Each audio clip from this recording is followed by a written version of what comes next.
The Penre Papers, the second level of learning. Genesis Paper Number 3, Mechanics Around Entrapment of Souls in Third Dimension by Penre, Sunday, August 12, 2012, http://wespenre.com. 6. The grid, the frequency fence, the quarantine, and the veil of amnesia. How it all works. We have talked about how the third dimension can hold its frequency much due to the great crystal forests underneath the Earth. This, of course, is not the only reason the planet stays in vibration, but perhaps one of the biggest stabilizers. Many think that it's the third dimension that is the trap and that we need to destroy that frequency to be able to become star beings. Not so. This is basically the dimension in which intelligent life starts on most planets, after they have been genetically engineered by the founders. Therefore, the normal and healthy procedure for a star race to grow up must progress something like this, and some of this is repetition, just for it to sink in. 1. A new solar system is born. When the planets have cooled down, founders come and ask for permission to create on one or more of the planets. 2. After plant and animal life are seeded, they start creating a more intelligent species that can reach for the stars. 3. This species go through their eras of technology, most of them, and begin to explore their own solar system, hence engineering spaceships that can take them near and far in their own stellar system. 4. Soon enough they start pondering what technology they need in order to reach the stars. However hard they try, they can't figure out how to get there. The distances are too long. 5. At one point or another they realize that they are spirit in a body and that their biological vessels can't make it in space, they are not designed to. They may try robots at first, but the star travel takes way too long. Sooner or later they figure out that there are stargates they can use, but their physical bodies can still not do the trip. 6. Eventually they figure out how to split the soul into different fragments and find out that they can soul travel, nano travel, through stargates and out on the galactic highways and reach their destination in almost no time while their biological bodies stay home. In fact, their bodies will never be able to leave their own home system, they are not made to travel in space. 7. They discover that they can shapeshift by using their avatar/light body to manifest themselves in any physical form they like. However, it has its limitations, because it can't do certain things, like having sex, and other practical things. Although it appears very physical, you can even shake hands with it, having the same sensation as if it's real. 8. If the purpose of this star race is to conquer other star systems, they may do so in the nano world, by attaching themselves to already existing bodies on the planet they're visiting, and slowly take over. Or, if they know how to genetically engineer, they can clone bodies within the solar system they are visiting and use these bodies to conquer. The bodies they are using may look exactly like the bodies of those they are conquering, which will be very confusing for those who are attacked, or they may manifest as something else.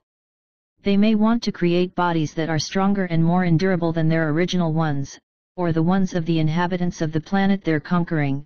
The Syrians are the only ones who use push/pull drive that I am aware of. This takes much longer, and they still have to shrink themselves and their asteroids and travel through stargates in a much slower fashion. Once on the other side, they can apparently get the asteroid back to normal size, but they can't take their physical bodies with them.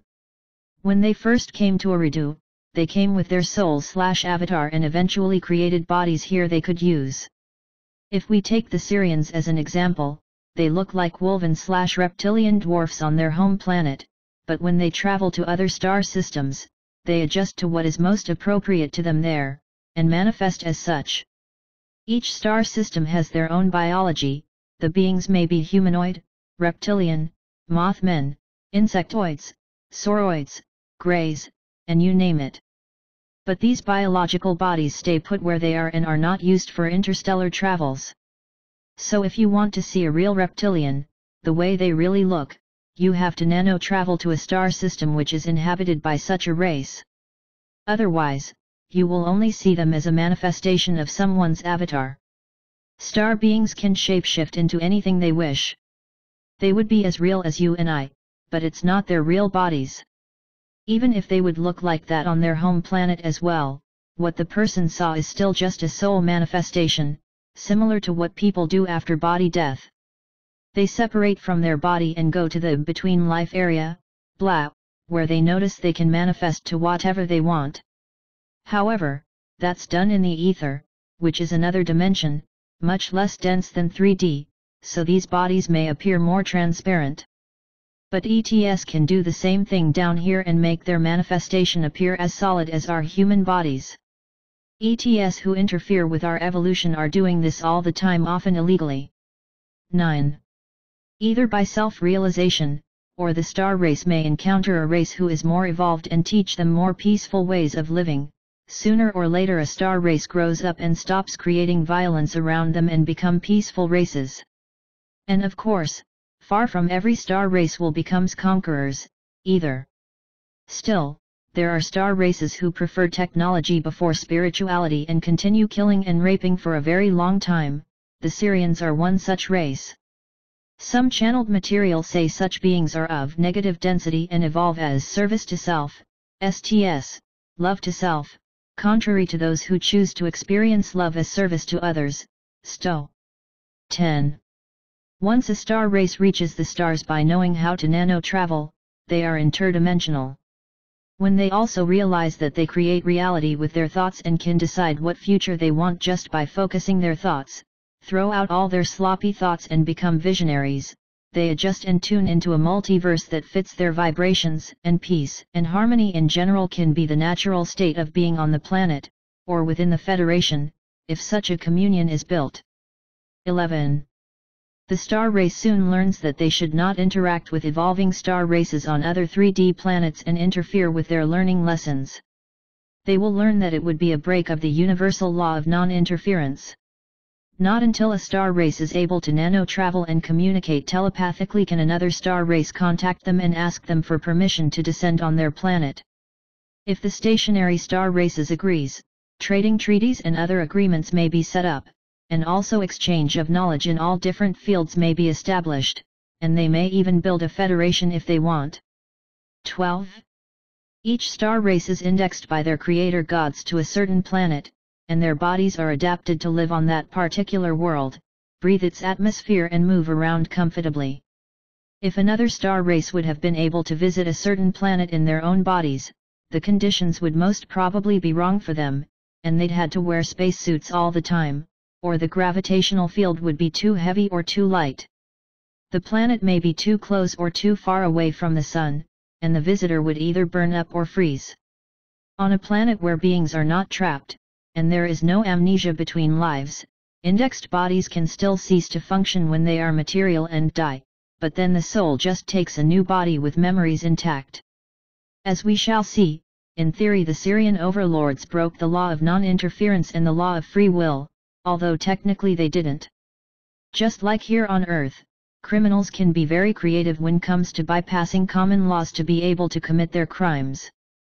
Hence, the legislators always have to come up with new laws to prevent this from happening. The Syrians are experts in bypassing these laws, and soon we shall see how they do it.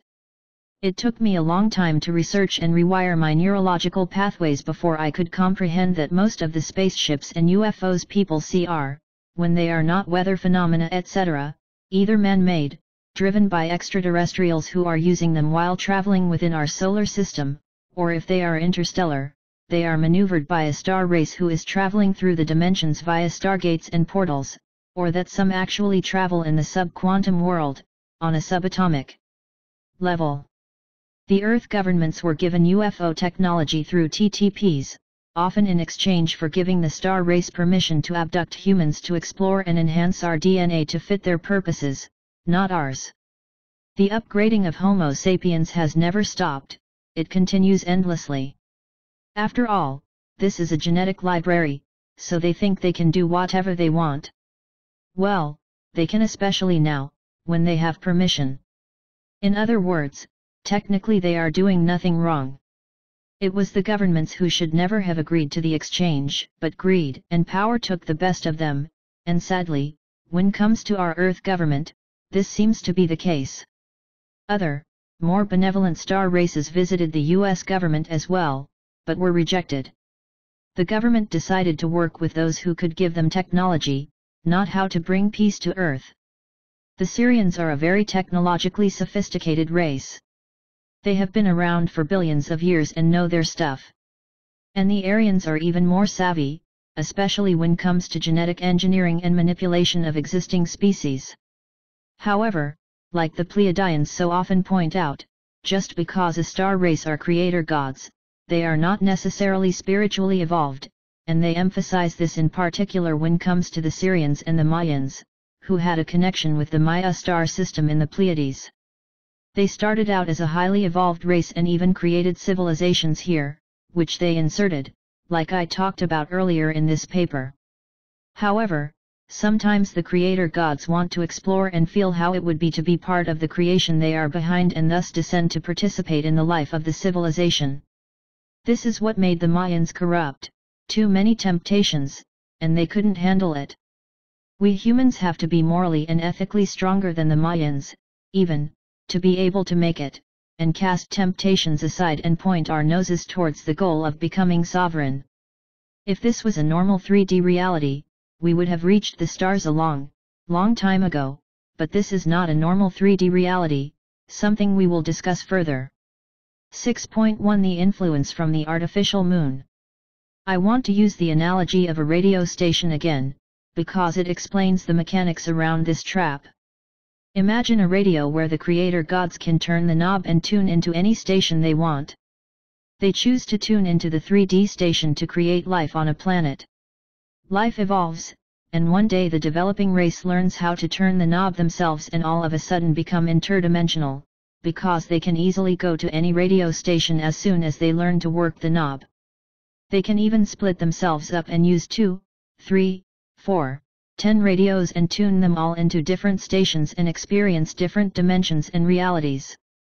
They have a lot of fun doing this. And no one is stopping them. However, on one planet called Terra, a species is being created within the 3D radio station, which is normal. However, the creator gods don't let their creation evolve, but mess with their DNA so that they can't easily reach the stars and instead become obedient slaves. Furthermore, the creator gods lock the radio knob into one position, so that the evolving race can't turn the knob in any direction it's stuck. And here we are, stuck in a 3D reality when we should have been exploring the universe. But how did the Sirian overlords do it? First of all planets have layers of energy grids around them as a natural thing, so we can experience reality from different time frames. If an ET wants to enter our reality, they need to know which portal to use, because otherwise they may enter in the wrong time and the planet may be barren or dominated by dinosaurs when in fact the ET wanted to enter into the 21st century. There is an abundance of portals like that around, and on, the planet. I mentioned but a few in level I. I must admit here that I am not sure about the sequence of how they did it, but I am confident that it was done in the below manner. The reader will probably realize what a great ordeal it is to keep humankind stuck in this prison. It takes a lot of effort to keep consciousness trapped. Someone said that it's like holding a blown-up balloon down with your hand to the bottom of a pool. It will stay there as long as you hold it, but as soon as you let go, the balloon immediately floats up to the surface. The same thing with soul consciousness. It's a whole complex science that needs to function with no fail for thousands of years. The least of failures, and the trapped souls may wake up and escape, or start confronting the controllers. Therein lies our solution. This is the weakness of the trap. Now, when learning the mechanics of the entrapment, let us start with the moon. To begin with, our moon is not a natural planetary body in the sense that it belongs here. It was put here by interdimensional beings. Some even say that it's too big to be our moon, in comparison with the size of Earth. Others have said that it was put there to spy on us humans to make sure we are staying put, and yes, spying may be one function, but it was hardly just because of that the moon was put there. So who put the moon there to begin with? Well, we know for a fact that it has been placed there, because they have found rocks and minerals on the moon that are far older than our own solar system. This alone proves it's not a natural satellite to our planet. Another interesting observation is that when you look at the full moon in the sky, it appears to be exactly the same size as the sun viewed from Earth. Someone was good at math and a whole lot of other sciences. Some would argue that the moon was put there by the original creator gods, those from Orion and elsewhere across the universe, and others would say it was the Syrians, and that it in fact is a Syrian hollowed-out spacecraft. I have no evidence which one it could be, but I can say with quite some certainty that the moon is now owned by the Dark Lords from Sirius. They have bases all around that globe, and especially on the dark side of the moon. Why doesn't the moon rotate around its own axis, you may ask? I would say because it's made not to. They have secrets and they hide them on the dark side. Also, to all these scientists' great surprise, they made the moon vibrate and ring like a bell just recently, and they say that it would only do that if it's hollow. Exactly. And if we are to believe remote viewer, Ingo Swann, he saw naked being working under the surface of the moon. They even detected him when he approached them by nano-traveling, and he had to quickly escape back into his body here on Earth, and he discovered towers on the moon. He was right, the towers are there. I included a video in Level I, and I've had it verified that it's authentic. AR of LPGC has told me that similar towers have been found on Earth, hidden halfway underground in the jungle in Africa. I believe it was, a jungle which is hard to penetrate. Unless you know what you are looking for and how to get there, via helicopter for example, the only other way to detect them is by remote viewing or NSDEF, which is A.RS specialty. Here is the link to the same video I released in the Level I papers, http://wespenra.com/video/mooncityapollo20.avi. The Syrians, to create an obedient slave race, had to keep us trapped, or we would automatically evolve and challenge them. I think the moon has a part in it. Someone, probably Enlil and his crew, took one of their hollowed-out planetoids, put it in place where it ought to be at the moment in order to create the effect they wanted. Like the Pleiadians say, the moon has been moved into different positions over time and has not always been on the distance from Earth as it is today. Perhaps the distance had to be adjusted at times when we started getting uncomfortable with our master-slave situation, and they could reprogram us after have adjusted the position of the artificial satellite. The towers, however, and what looks like ruins, don't seem to be used anymore, and the whole construct on the moon that is shown in the video seems abandoned. Probably, more sophisticated ways of doing things were invented and the old ways were abandoned, only leaving the ruins as reminders of times that were. Moreover, the Pleiadians, in one of their CDs from fall 2010, are telling us the following about the moon, and I paraphrase. The moon is an artificial construct and not a natural body. It has been a battleground for control of Earth for a long, long time. The moon rules our emotions and goes deep into the unconscious mind. This is why it works to put out so-called moon papers when it's new moon and full moon, and without the moon the world would be a totally different place. To develop the civilization the way it is developed, the moon was needed. The moon keeps things in balance. It has a powerful effect on gravitational and magnetic forces, and there are even rogue scientists today who realize that the center of gravity and magnetism may not be on Earth at all. It may be somewhere between Earth and the moon. We also know that the moon has a lot to do with women's menstrual cycles. Personally, I am extremely sensitive to the position of the moon. When there is a full moon, I am extra cautious, because odd and not always good things tend to happen on that day and the day before and after. I know for a fact I am not imagining it, and I have had it confirmed by others as well. It's not too uncommon, but most people may not connect it to the moon cycles.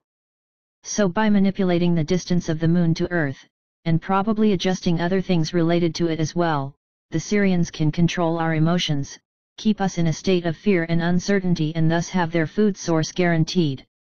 All they need to do is to enhance our fear and anxiety whenever is needed.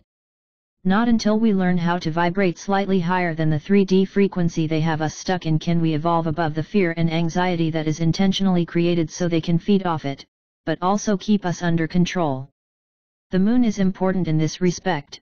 There will be an additional paper here in level 2, which will deal with the moon, Mars, and other control stations used by the Syrians, so I will only touch the surface here in this particular paper. 6.2 The Time Lock. Once the Syrians got the idea to create a slave race who was not allowed to reach the stars, to keep them trapped they also had to create something which can be most easily described as a time lock. The human race who was already here, the Namlu, was multidimensional and could travel interdimensionally between the stars. This, of course, had to stop if your purpose was to enslave a race. Therefore, the Dark Lords reconstructed the natural grids around the planet to create this artificial time lock, which would keep their slave race from experiencing simultaneous time. They had to have them adjust to a straight, linear timeline. However, this is not easily done, because we live in a multiverse where our thoughts and actions create new realities, and thus new timelines continuously, but the trick was to, in addition to create this artificial grid, make the slave race oblivious to whom they were and where they came from, plus the whole conception of time, timelines, and reality in general. This way, these master manipulators could manipulate people's thoughts and create their realities for them in a manner which was more in line with what the Syrians wanted us to believe in order to control us and our destiny. In addition, and in line with the above, the Syrians had to rearrange the DNA of the prototypes they were creating so that when a spirit entered the body, it was locked into the grid, both in a more lofty fashion but also through their manipulated bodies. Thus, the Dark Lords thought they had constructed the perfect trap.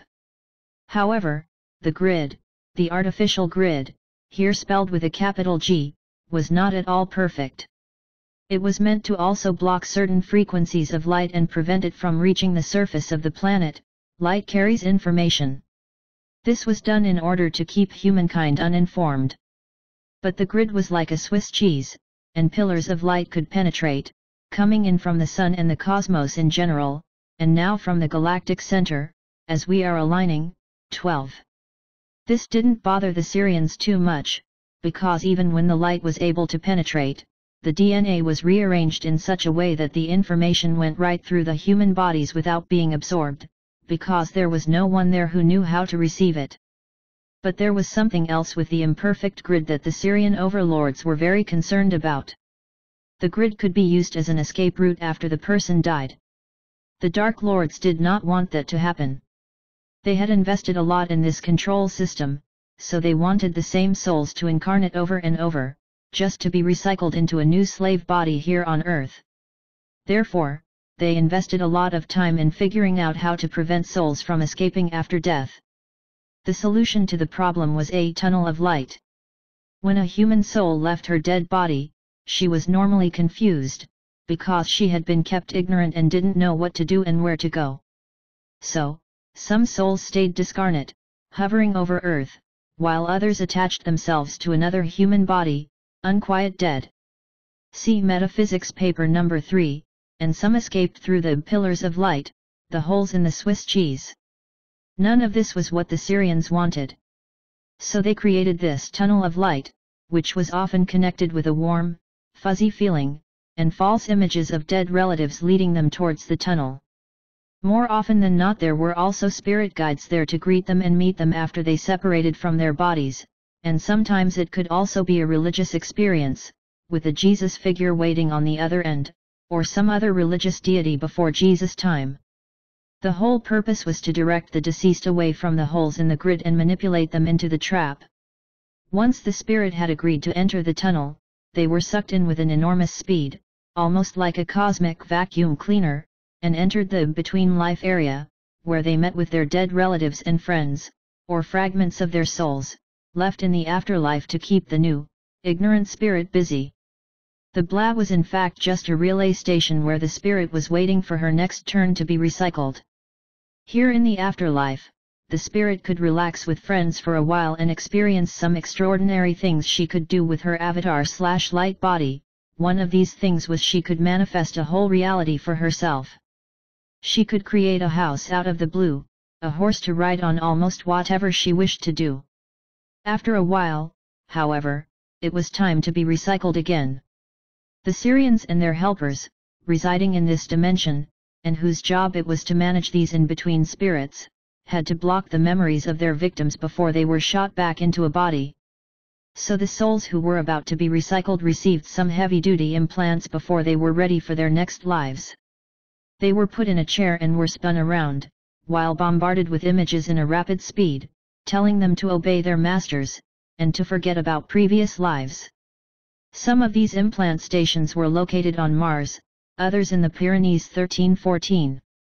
From there, the soul was then shot into a new body with all memories erased, and so it went on, life after life, up to this very day.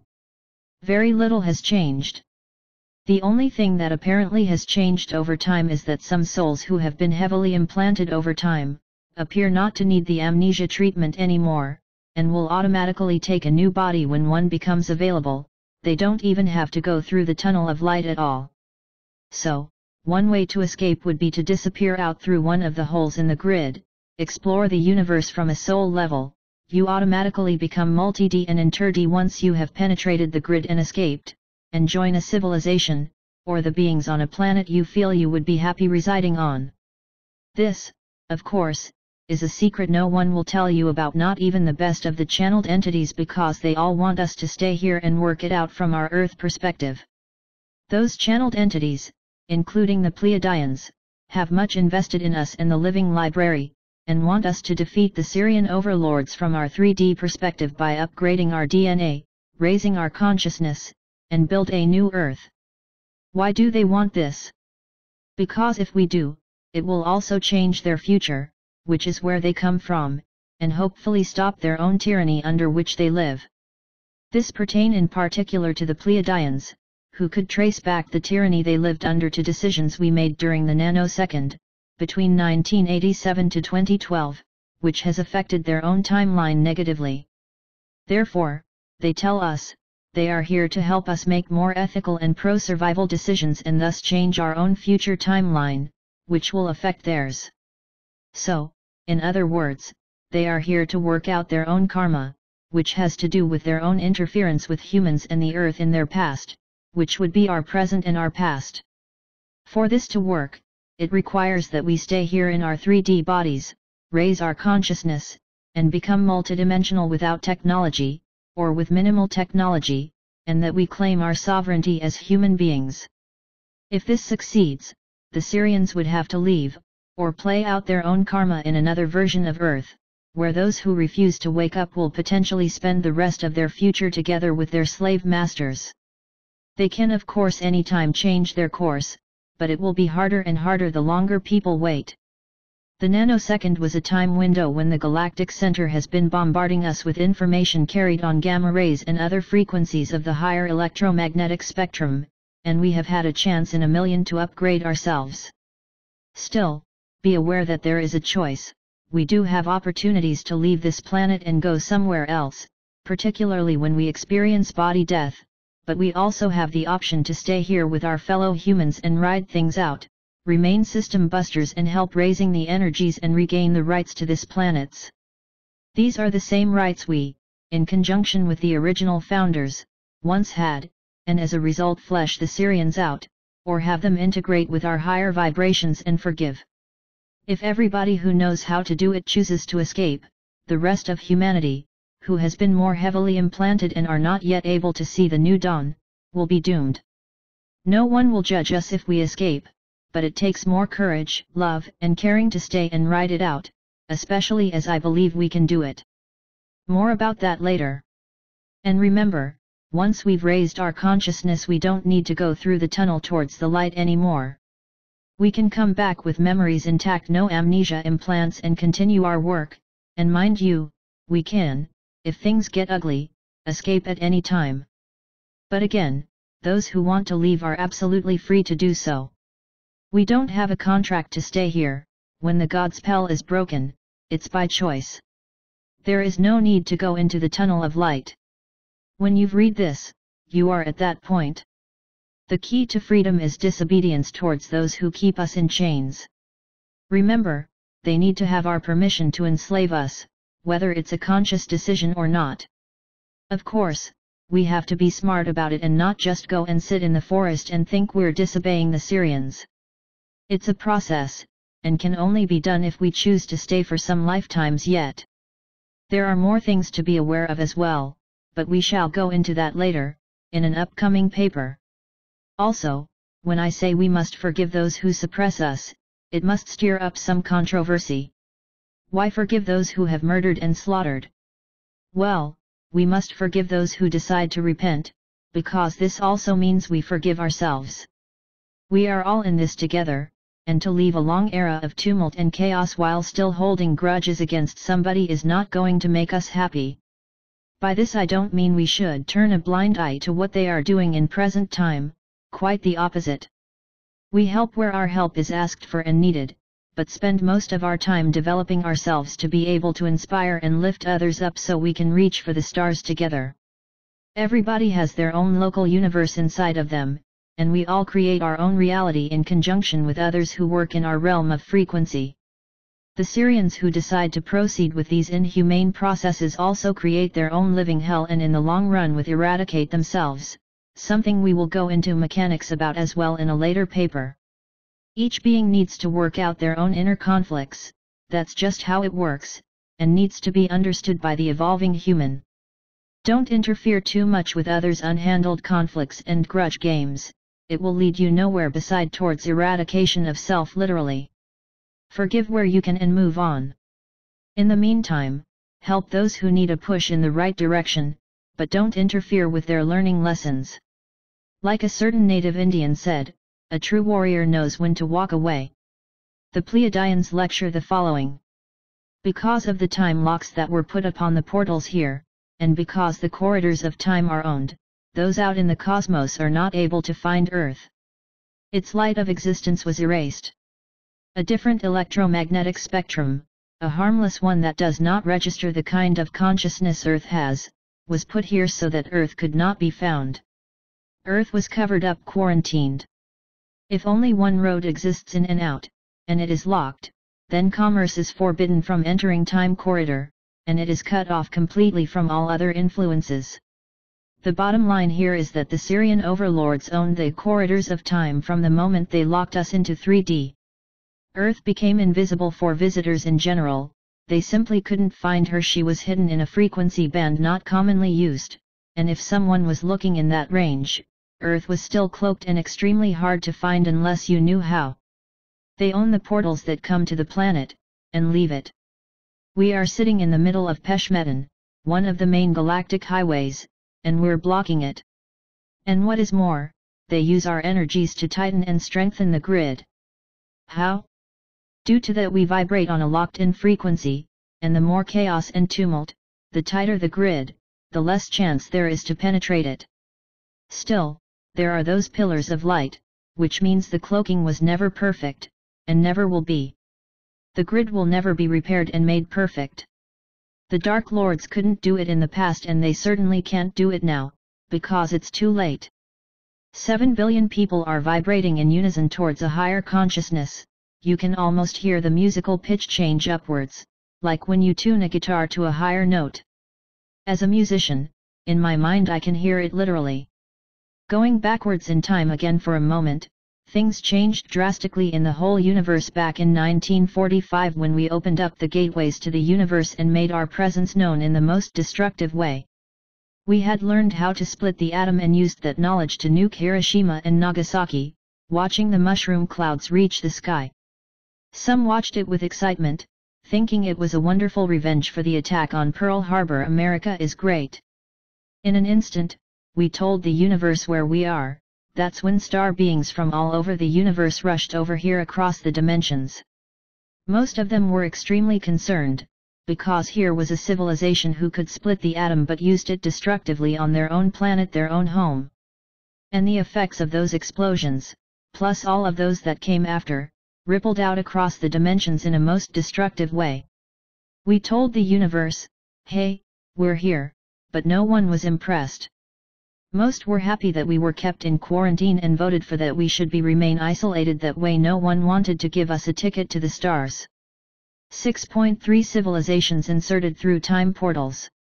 After the destruction of the original Terra during the War of the Titans, the Sirians had to reconstruct the whole planet, which we will talk more about in the next paper. Before the genetic engineering and manipulation began, there was no grid around Earth. It was basically set up here more than 500,000 years ago to seal Earth off from the rest of the universe, while the frequency fence, which locked our ancestors into 3D, was set up about 300,000 years ago.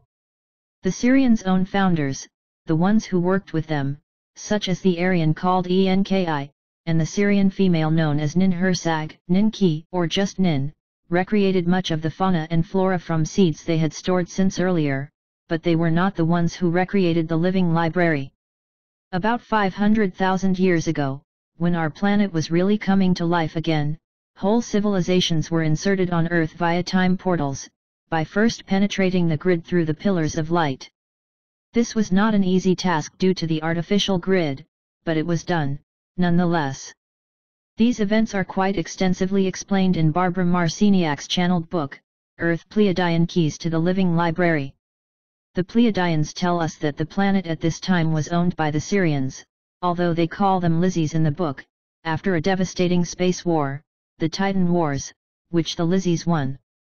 However, those who cared for the living library, the original founders, reinserted both the library and civilizations that existed here side by side with the Sirians. These beings could do things like this. They had whole blueprints, or templates, for civilizations that had worked well elsewhere and still did, because time is simultaneous, and often they used these blueprints and inserted them on other worlds, with small modifications and alterations to better fit with the existing environment. They transported these civilizations through the corridors of time, just to manifest them wherever they felt it was right to do so. Some of these civilizations here on Earth existed for 500 years, others for 1,000 years or more, but most of them were eventually fought off by the Sirians and disappeared. However, they did not cease to exist, because on a multidimensional level they are always existing. Sometimes, the founders inserted a new civilization on top of the old one, and archaeologists who find remnants of them today think they are totally separate from each other, although they may not be able to figure out where they came from, so suddenly there are a lot of missing links. In reality, they are just layers upon layers, and when the time portals open again, like they do now, all these civilizations will start existing simultaneously as time collapses and timelines start merging at the end of a cycle. Clues to all these civilizations can be found all around the planet today, some above ground, others underground. This will be more real to people when we break free from what exopolitical writer Neil Freer calls the God's Pell, and we can look at things from other time perspectives, which are unique not only to 3D. What is a timeline, really?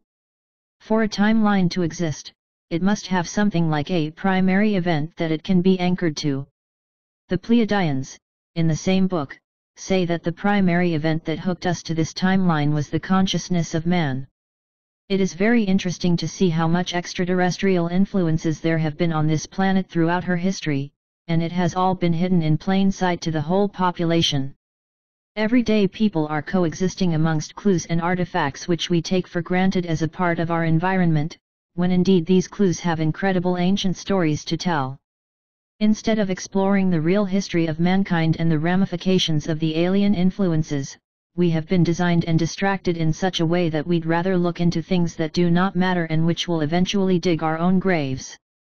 The question is, if we let our own ignorance be our nemesis, will there be another civilization after us which can interpret the clues of our existence, or are we the last civilization on Earth? We have a lot of important choices to make, so please, mankind,